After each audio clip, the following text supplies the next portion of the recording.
Tonight, from Empower Field at Mile High in Denver, it's Sunday Night Football on EA Sports.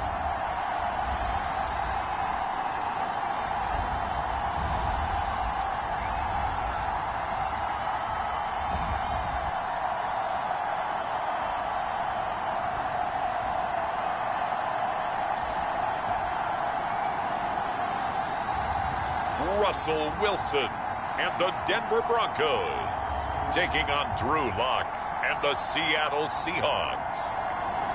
Thank you. On a cold night at the foot of the Rockies, EA Sports coverage of the NFL takes us to Empower Field at Mile High in Denver, Colorado. A moment ago, through a shower of pyrotechnics, it was the hometown Broncos taking the field as they get set to do battle with the Seattle Seahawks.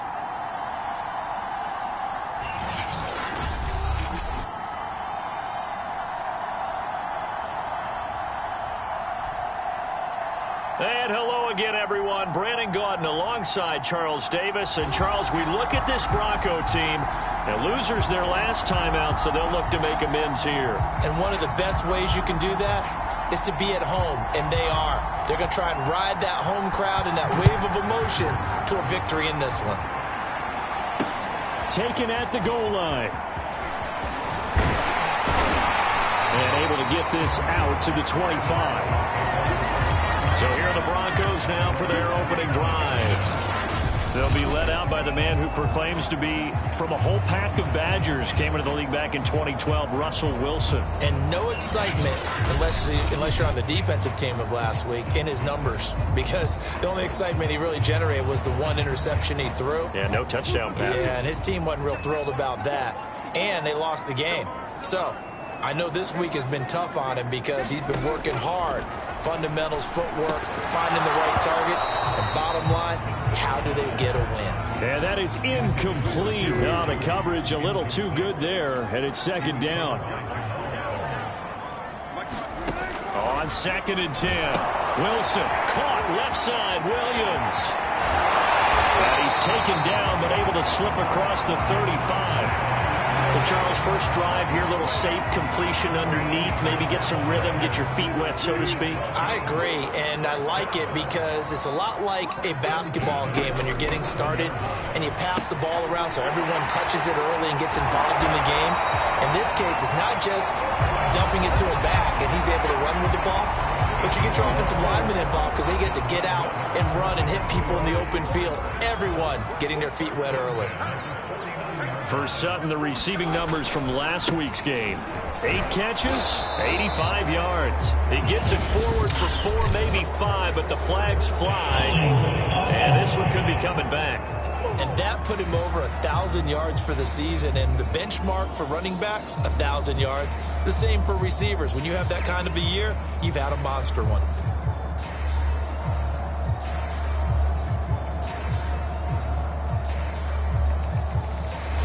That hold coming from the middle of the line, the center. And it's difficult for him because sometimes you've got people right over you, and as soon as you snap it, trying to get your hands up and block them, you can be a little bit late getting it done. Meanwhile, Wilson's throw into the hands of Fant. And able to break one tackle, but then quickly brought down. But a nice little gain.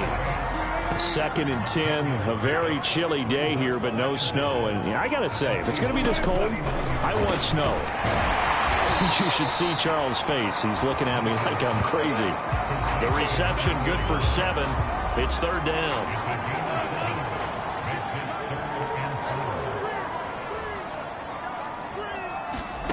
To throw again is Wilson. Finding his big receiver, Patrick, over the middle.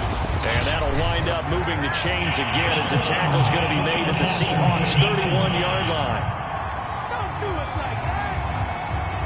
So a pretty early first quarter roughing the passer penalty. Seems like the officials are going to let everyone know they're taking charge of this game. They're always going to protect the quarterback. Wilson's throw taken in by Sutton. That's good. The completion there for 7 yards. And that'll make this a 2nd down.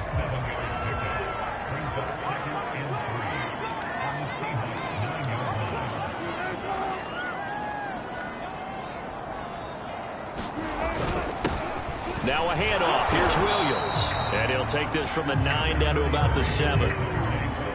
This will be play number 7 on the drive. 3rd and a yard. Here's Wilson to throw. Looking end zone, but it's incomplete. You absolutely have to have this early on, right? 3rd and short, they elect to throw for it, and that's normal NFL football. They're going to throw on 3rd and short, but you've got to hit it, don't you? Yeah, in the first quarter, like you said, to set the tone, can't connect there. The kick by Lambeau is good, and the Broncos, the first to grace the scoreboard. It's 3-zip. Well, after marching down the field, only getting 3 there, kind of feels like a win for the defense. And it does. They'll go to the sideline feeling a lot better that they didn't give up a touchdown after the march against them. But if I were the offense, I wouldn't hang my head over that one. That's a good drive, and 3 points were put on the board. And no chance to get away as they'll get him down at about the 17-yard line. So out come the Seahawks now for their first possession. They will be led out by a second-round pick in 2019. Out of Missouri, it's Drew Lock. And he just continues to throw touchdown pass after touchdown pass, leading the league here down the final stretch of the year.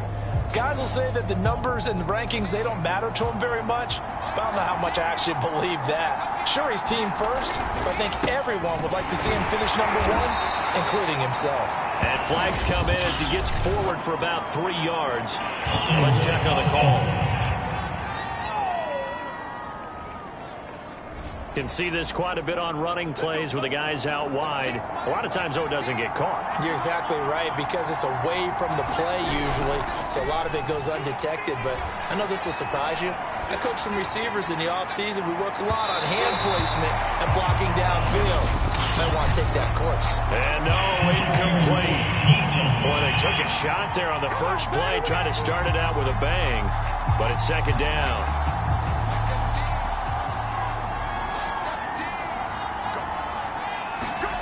Throwing on 1st down is Lock.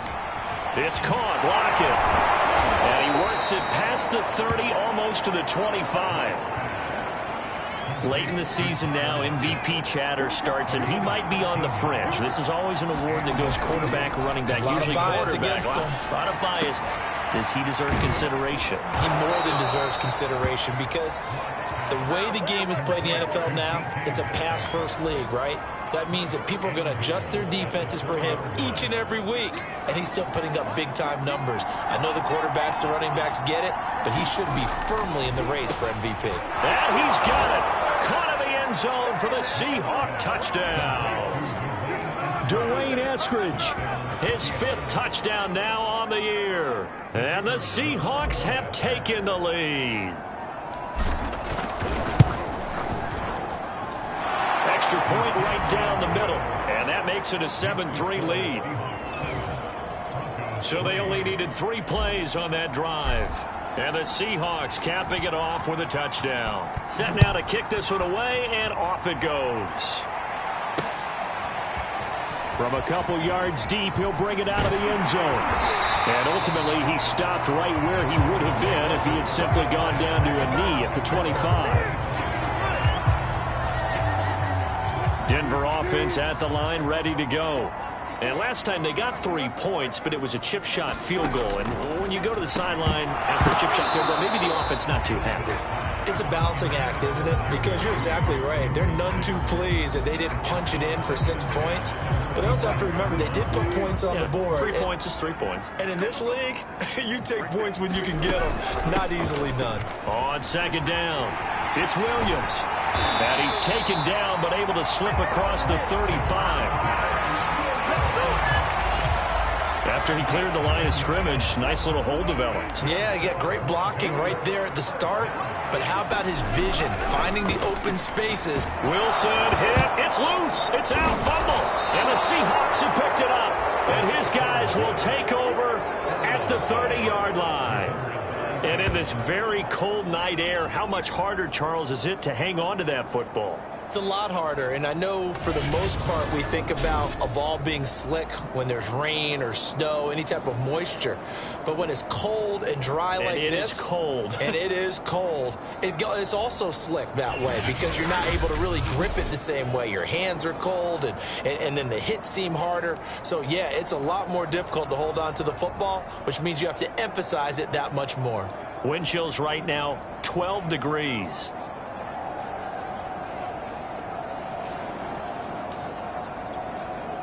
So 1st and 10 now from the 30.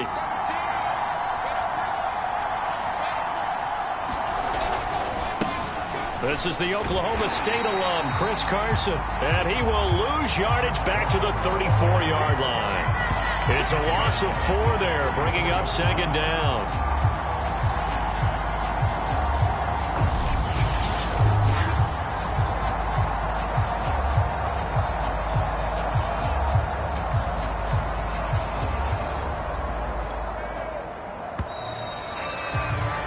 After 7-3 the score on EA Sports.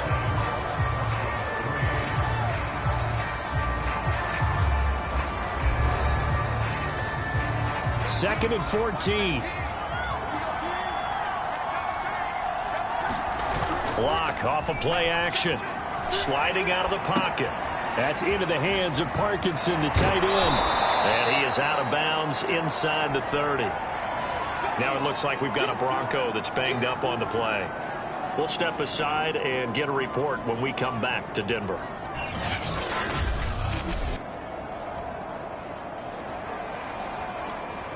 They got to get to the 20 to keep the drive alive on 3rd down. Block now to throw. Being chased out left. And able to catch it on the left sideline, but they're going to rule him out of bounds. So it'll be incomplete, certainly one they'd like to have back as it brings up 4th down. They certainly had good starting field position on that drive, but couldn't do anything with it after 3 plays. Have to admit that that's a disappointing end to excellent field position. When that drive started, they had 6 points that they were thinking about. So the fumble recovery had them set up in ideal field position, but they can muster only 3 points out of it. Yeah, when you're able to force turnovers, especially when it results in field position like they had, you really want to make it hurt. Here, they take the field goal. That's definitely not what they were hoping for. And to no one's surprise here in Denver, that'll carry through the back of the end zone for a touchback. Well, the football going back over to the Denver Broncos. And last time they coughed it up, led to a field goal. They're fortunate that it only led to a field goal, but still, they're not happy about it. Could you sense the relief, though, when they only gave up the field goal and they were able to trot back out on the field and start this drive? A little more pep in their step because they didn't cost their team a touchdown, but they know they've got to do it a lot better than they did on the last possession. The coach will just be relieved if they recoup with a score here, right? I think coach will be ecstatic to see them pick themselves back up and now take it downfield, punch in the end zone without turning it over. Maybe a good spot to take a shot. Here's 2nd and a yard from the 34.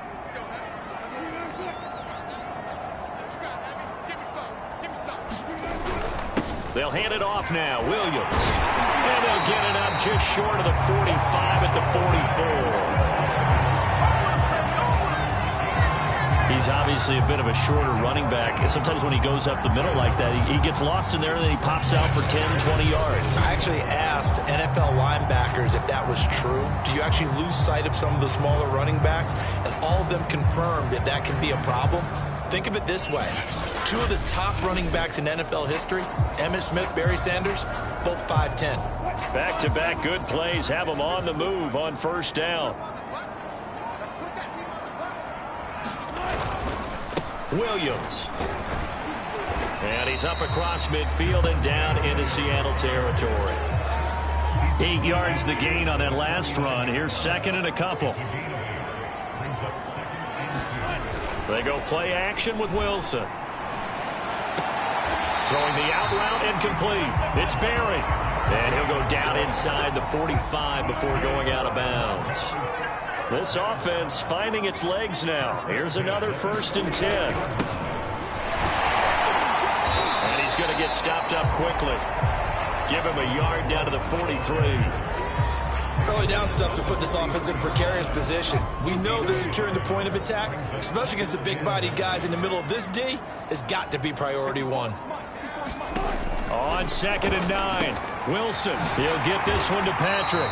And that'll wind up moving the chains again as the tackle's going to be made at the Seahawks 30. Well, that certainly has to feel good. And it's not all the time that the play caller should get all the credit. Sometimes I think in the huddle, the quarterback just says, hey, who's going to make a play for me? I just need something right here. And the end result there, nice first down. Drive keeps moving. And not able to break away this time as they're going to stop him right around the line of scrimmage. Now it looks like we've got a Bronco that's banged up on the play. We'll step aside and get a report when we come back to Denver.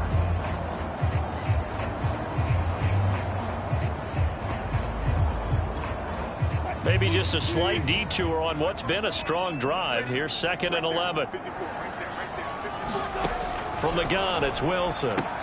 He finds his man, complete. It's Berry. And he'll be out of bounds about a half to a full yard shy of the 5. A big play there on the catch and run.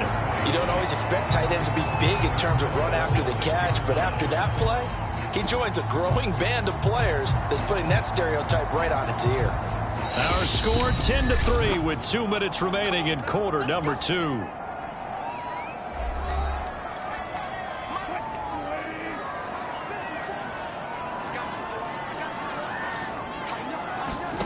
Now it's Wilson. Dancing to his left. And he'll take it into the end zone for a Denver score. Russell Wilson. A 6-yard touchdown run. And the Broncos are an extra point away from tying the football game. Well, I'd have to say that for him, that was an all-encompassing drive because it was his arm that got his team down to that point, but his legs that finished the deal. Give him credit for making it happen. Josh Lambo now for the point after.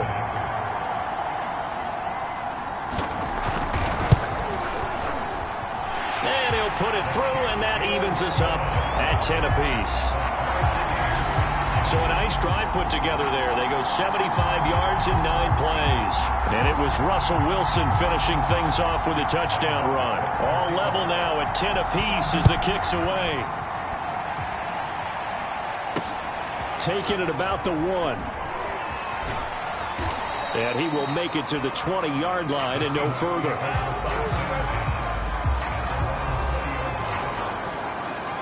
Seattle again getting ready to take over offensively. And last time able to get 3. It's not what they wanted. They wanted 6, but they got at least something. They mustered something out of the drive. They'll take it.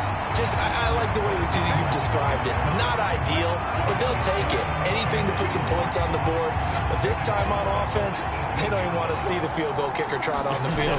They want that ball in the end zone. Yeah, they'll be going for 6. Now this throw caught left side. And he'll go out near midfield at the 49. A big play that time through the air. 31 yards. Already over 1,000 yards receiving this season. That catch is just going to add to his total. Certainly not resting on his laurels. He's trying to continue to gain as many yards as possible and continue this big season. Going for Metcalf on the deep ball. And it's incomplete. Took a shot, couldn't connect. Well, after the success they had on the second play of the drive, I think they were trying to recreate it with that pass, weren't they? Yeah, they were trying to go a little tic-tac-toe, 3 plays and in the end zone. I like that. Can I just put the X in the middle of the block as the defense just did there? Sure. And now he'll let this one go deep, back over the middle. And at the 7-yard line, the catch is made. And he takes it down deep into enemy territory. It's a big play there for Seattle.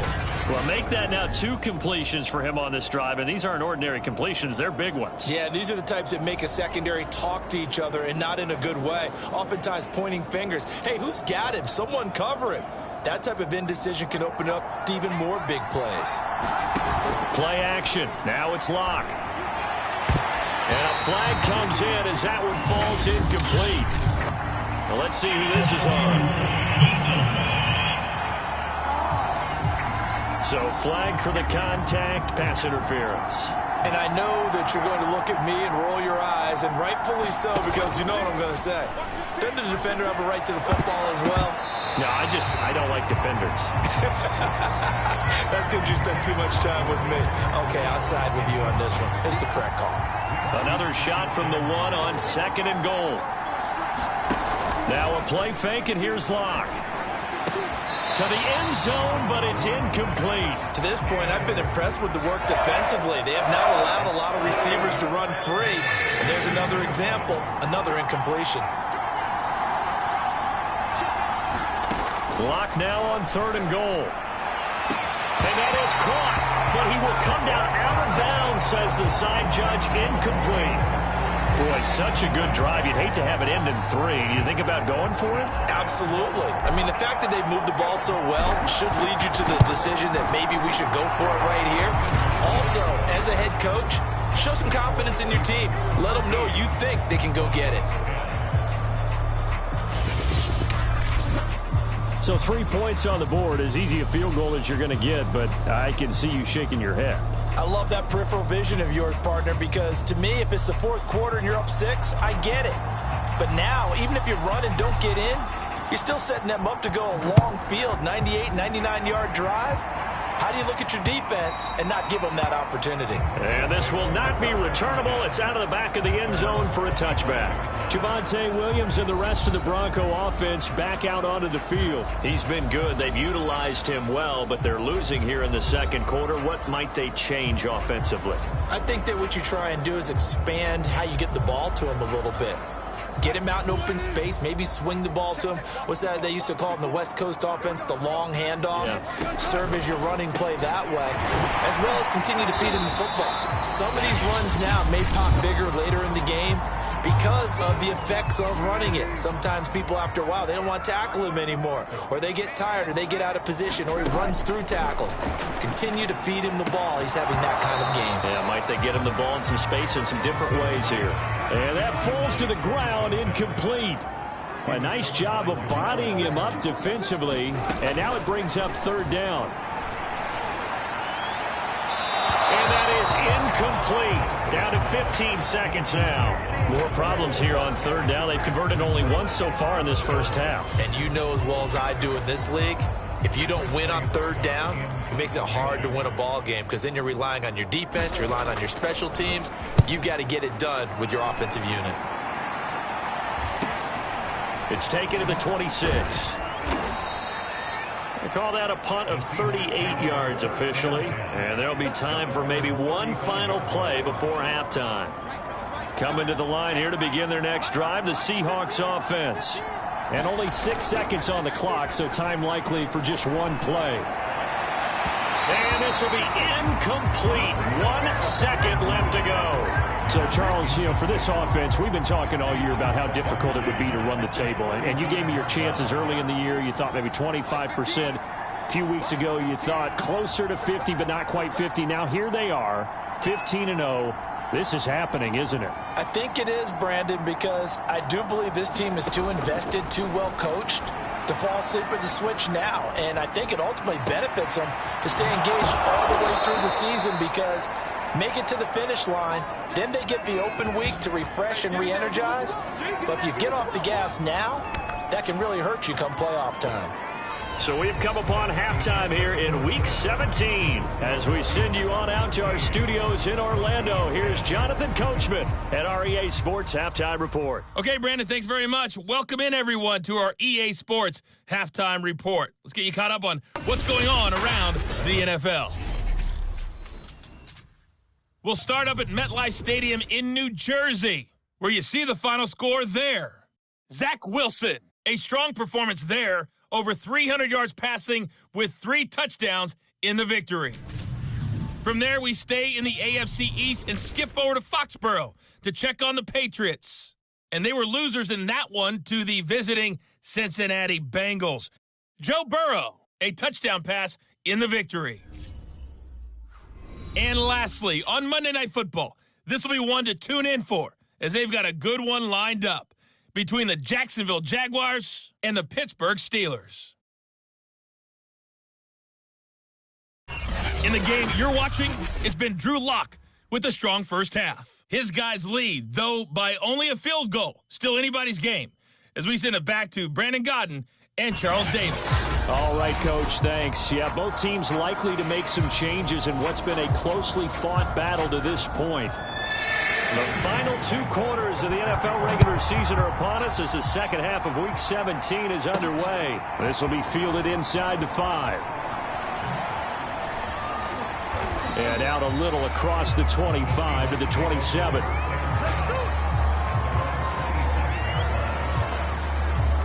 The Bucs ready to go here to begin the third quarter. And Charles, they've got the lead. Put your coaching hat on here now. What's the game plan for the second half? I think getting the running game going a little bit more, because I thought in the first half they didn't get it moving the way that they would like. They had success throwing it, but I think these first couple of drives, they want to get those running backs going and give them more opportunities, and I will guarantee you that those guys were lobbying for them in the locker room at halftime. Throwing again on 2nd and 10. Locke steps away to his left. Now he'll throw deep left side.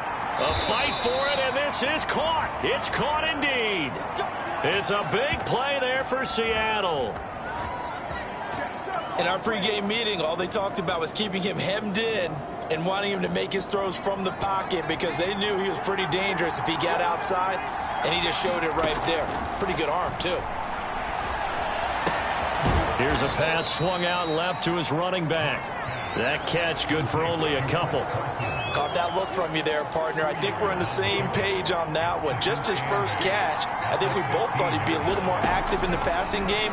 Let's see if that's the start of them trying to get the ball to him a little bit more here in the second half. And this throw incomplete. And the defender all over him that time, but it's going to lead to third down. He did a fine job there of not hitting him before the ball arrived, and I've got to tell you, you can often mistime that play because of the angles of approach. When you're going to get him, sometimes you panic as well and think, I've got to be there right now. Instead, in this case, timed it perfectly and knocked it free. And the Seahawks are going to have 1st and goal as they try to finish off this drive with 6 points.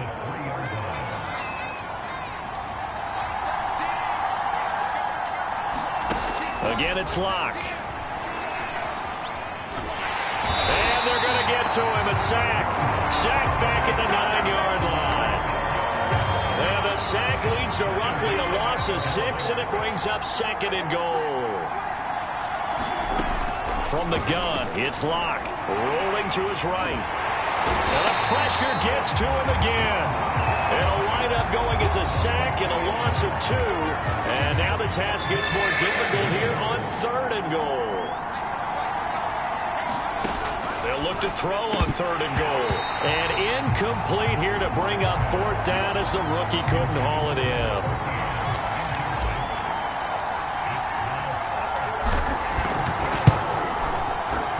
And his kick is good. And that extends their advantage to 6 and 16-10.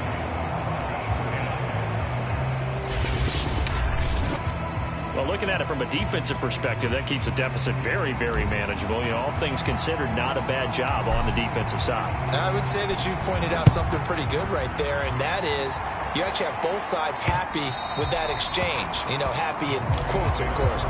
One team, hey, we've kept it within range. The other side saying, hey, we put points on the board and did stretch out the lead. Let's see how this one turns out. Yeah, still bottom line, though, 3 points for the opening drive of the third quarter. They start out with a run by Ferguson. And not much to speak of. Call it a 1-yard gain up to the 26. Yeah, things were pretty stacked up there in the middle of the line. A lot of bodies, not much space. I think ultimately he was fortunate to get anything out of that run. 2nd and 9.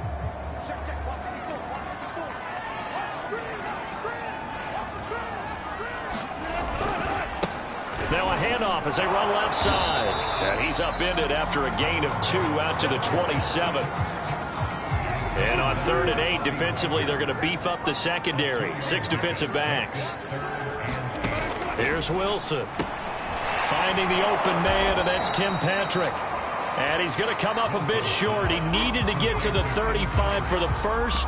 but he only makes it to the 34. The Broncos send out their punter now, as he'll kick it away for the second time. Pressure coming, and this looks like a short kick.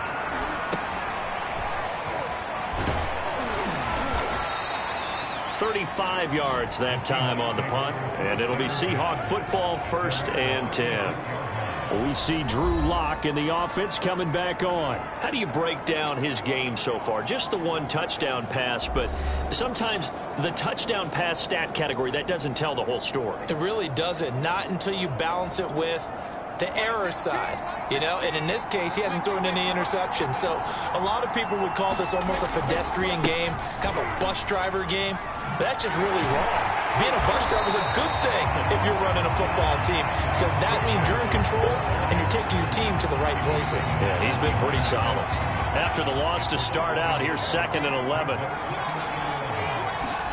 On play action, Lock. And that's going to be caught, Dwayne Eskridge. And he'll have it past midfield almost to the 40 before being taken down. But one of the ways that quarterbacks keep all the receivers alive in a play, never lock in on any one guy. Make sure you keep your eyes moving, scan the field. And here he finds the open guy for a nice pickup. And that would not to be. It's incomplete. So they couldn't hook up as time has now run out on this 3rd quarter of play. Welcome back now to Denver. So now 2nd and 10 after the incompletion on 1st down. Here's Lock to throw. He's going to rifle one deep left side. And that went a little too high as it's knocked away and incomplete. I remember Coach telling me a long time ago the difference between playing corner and safety in the NFL. Corner is like the Autobahn. Everybody just flying by, and these corners have been really busy in this game, although they got it done on the last play. On the last play, yes, but there have been some good numbers put up against them offensively. Dumps this one off to Chris Carson. And past the 35, he'll be dropped a yard or two shy of the 30.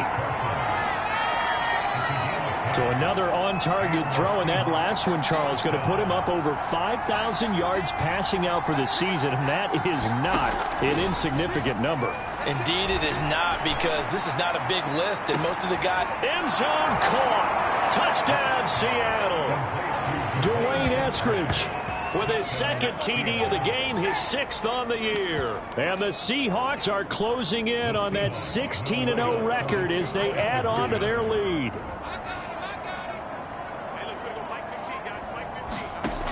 Lock going to try and throw for it. And he's got it. So the 2-point conversion is good, and they add on to their 4th quarter lead. And around the goal line, especially on 2-point tries, sometimes the QB's best friend is that big target, the tight end. I love how you described it, because you know he's going to have some length and some catch radius, as well as a big body to keep people away from the football. This taken in at the goal line. And he brings us out past the 20 to the 24.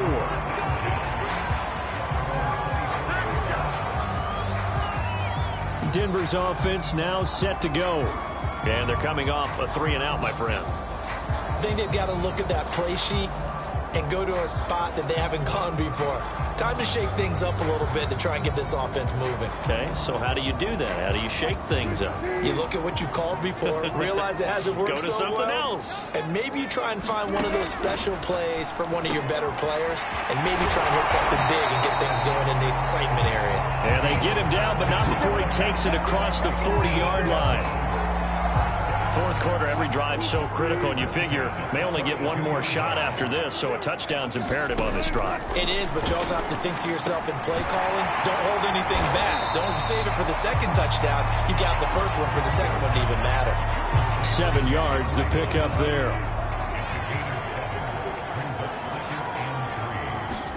Throwing again on 2nd down. Wilson. And that'll be incomplete. Took a pretty good shot as he tried to pull that one in. Couldn't hang on 3rd down. Throwing again here, Wilson. And this pass broken up. The contact well timed there, and now 4th down. They'll try with Ferguson. And he has the 1st down yardage before they bring him down right at the 45. The fourth down run successful. Now they look to pay it off on first down. Now Wilson. Flushed out right. And he works his way past the line of scrimmage and then slides to a hole. Coming up on 2nd and 7.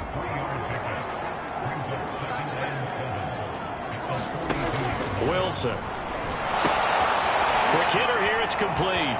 And this winds up a pickup of 2, maybe 2.5 to about the 39. Here's the 7th play of this drive. This is 3rd and 4. Now it's Wilson. And a quick throw here. That's complete. And some room to work. And they will get him down, but not before he gets very good yardage there, as that will lead us right into the 2-minute warning.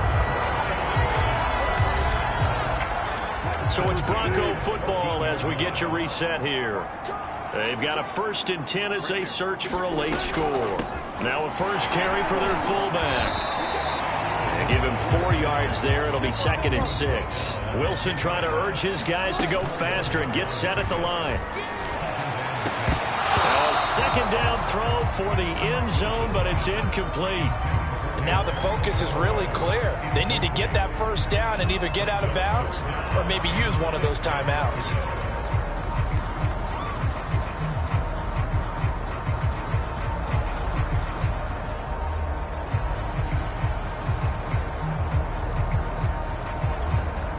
So after the 2nd down incompletion, they'll come up now against a 3rd and 6. Throwing is Wilson. Well, that's going to wind up incomplete. Nearly their first pick of the game, but it does bring up 4th down. That means it's just one last chance left, and this has to be a first down or a touchdown, or this game's over.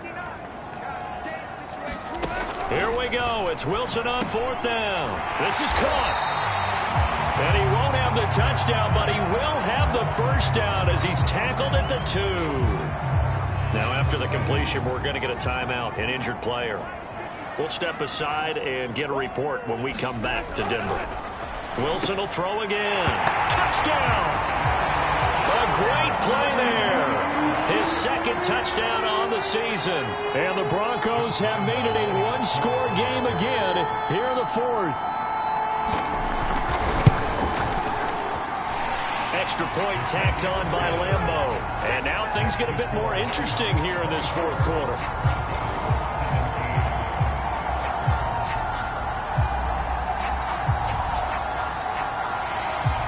A little less than 90 seconds to go. This will be an onside kick.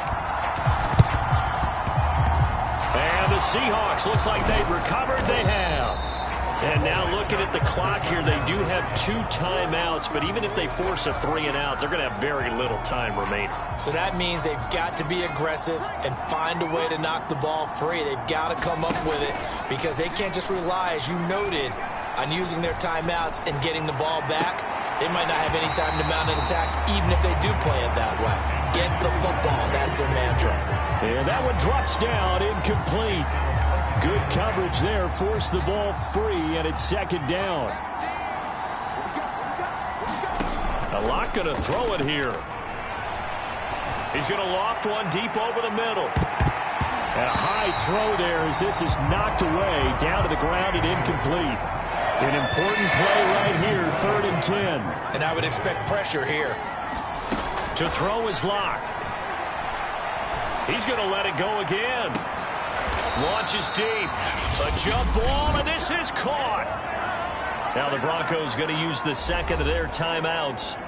And they'll be disappointed to have to burn one there after giving up the first down.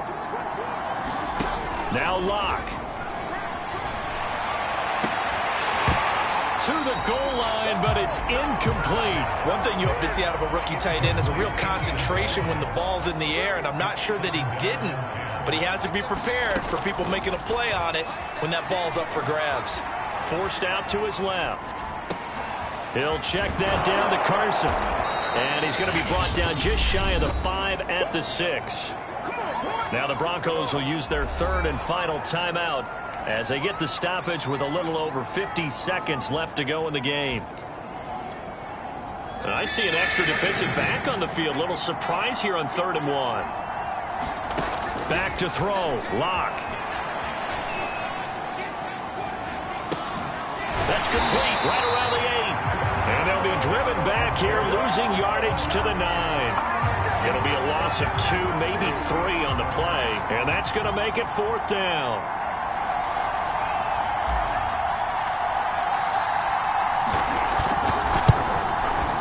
And he pulled it. Oh, my goodness. It's no good. He missed it. And this score will stay right where it is. All right, so then instead of a 2-score lead in the waning moments, that miss means they're going to need to sweat this one out after all, partner. Nothing comes easy in this league. That could turn out to be a miss of disastrous proportions. So now they need to call on their defense one last time to bail them out. And he's caught by the former Gator Antonio Callaway. And he is across and in for the score. And now they can tie the game in the final stages with the extra point. Or they can go for 2 and go for the win. Obviously, the excitement level here is almost a fever pitch. Down 1 is tempted to go for 2. I say you go ahead and kick the extra point. You got the home crowd, carry it into overtime. I'm with you. I do see some fans, though, holding up 2 fingers. Easy now. Yeah, but they're not the ones who have to actually make that call, are they? Don't forget the extra point. It's up and good, and we may very well be headed to overtime. Nothing separating these two sides. 24 all our score as he sends this one away. They'll elect to bring it out here from the end zone. And he's able to get this across the 20, but not by much as he's marked out officially at the 21. Coming to the line here to begin their next drive, the Seahawks offense. They have a little bit of time here to get into field goal range. Not much. In a tie game, you don't want to do anything crazy, right? I agree with you on that one. Risk-reward, okay? If you go for it, what is the absolute reward on this? But the risk is probably greater. Run the clock out, get to overtime, and try and win it there. All right, we'll see if they do just that. Lock to throw. They'll roll him out right. Now he's going to throw it back deep over the middle. And it's a leaping effort, but it's knocked away and incomplete. And we need overtime to decide this one after 4 quarters of play. We're all even. The extra session in a moment. This is the NFL on EA Sports. It's a little teaching moment here. Overtime rules. Remind us how this goes, partner. Okay, so in the past, we had sudden death. First team to score wins, but no longer. Now, if the team receives the ball, scores a touchdown, they win the game. If they kick a field goal, though, or don't score, the other team gets a possession. And after both teams get a possession, then we're into sudden death. First team to score wins the game. Takes it at the 7. A solid return, pretty good field position. They'll start at the 32. The Seattle offense now set to come back out on the field. They control their own destiny here. They have the football in overtime. Obviously, a touchdown would win it. And I think teams around the league are still adjusting to the idea of going downfield, scoring a touchdown wins the game, because they were used to just going downfield and trying to get in field goal range to win a game. Still having to make that transition. Let's face it now, the ones who are doing it best know they need to go down, attack, put the ball in the end zone, and not leave it up to a field goal and give the other team a chance. Yeah, as we said, they control their own destiny now. Zone on first down, but it winds up incomplete. One thing I know from experience is that when the deep ball is thrown and you're the defender, you've got to fight that little bit of panic that emerges. You've got to play the ball really well. It's a 50-50 jump ball play, and guess what? They took a shot. How are you going to win it? And in this case, they managed to get it done. Now a throw from outside the pocket, complete out left. And he takes it all the way down to the 3. A huge play there in overtime. Well, that certainly changes things here because they're in field goal range already, but a field goal, that's not what they're looking for now, not after that big play right here in overtime. After the big play, a chance to finish now on first and goal.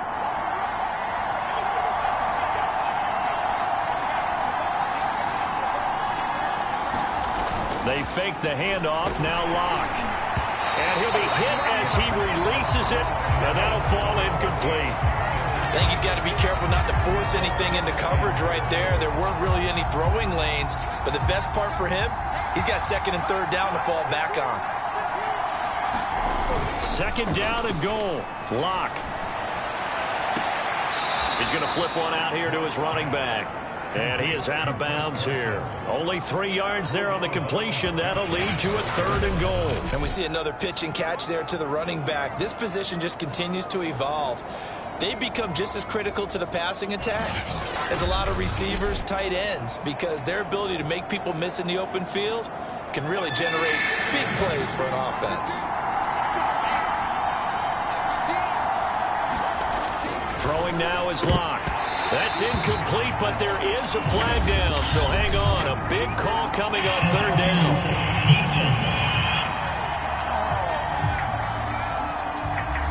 So the flag thrown for the contact, mark off the yardage. And sometimes you just read a hitch route way too fast. You get there before you're supposed to, and there's the penalty. Under pressure now, and he's going to go down. Sacked back around the 8. It'll go as a loss of 8 and a tough result there on first and goal. 2 minutes left in this overtime session and still all tied. Nothing on first down, so the ball remains at the 8-yard line, second and goal. Locke going to throw. Steps away. Looking end zone, but it's incomplete. That was an interesting look there because as soon as he got outside the pocket, I thought he was going to take off and run for yardage. But what often happens now with these quarterbacks who can move, defenses want to try and keep bodies in front of them. And I think that discouraged him from taking off and made him try a pass downfield that fell incomplete.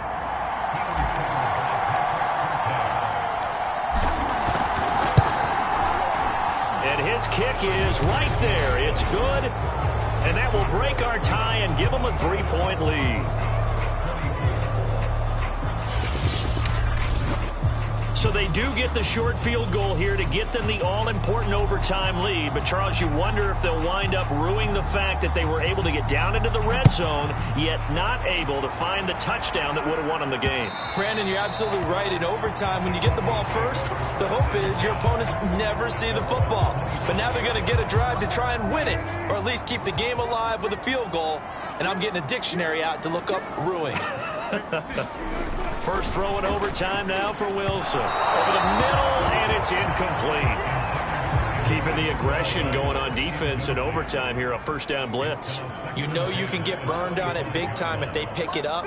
But in this situation, they brought the blitz, put some pressure on the QB, and he wasn't able to complete a pass downfield. And all the way down to the 29. A huge play there in overtime. And now at this point in overtime, they know that they are in field goal range and 3 points is a must in order to keep this game going. But after that big play, they've got to... Oh, it's intercepted. That'll seal it. Picked off by the linebacker, Bobby Wagner. And now off to the races down the right side. And he will take this one home. It's a touchdown.